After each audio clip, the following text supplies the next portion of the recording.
صلوا علی الحبیب صلی اللہ تعالی علی محمد۔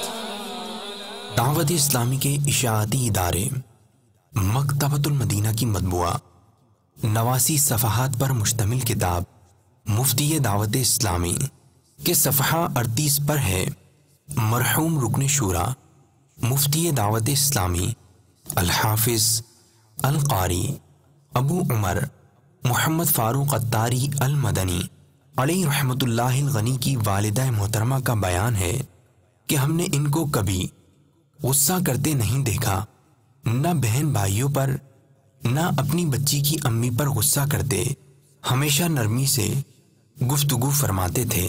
صلو علی الحبیب صلی اللہ تعالی علی محمد۔ مجھے اپنی اور ساری دنیا کے لوگوں کی اصلاح کی کوشش کرنی ہے۔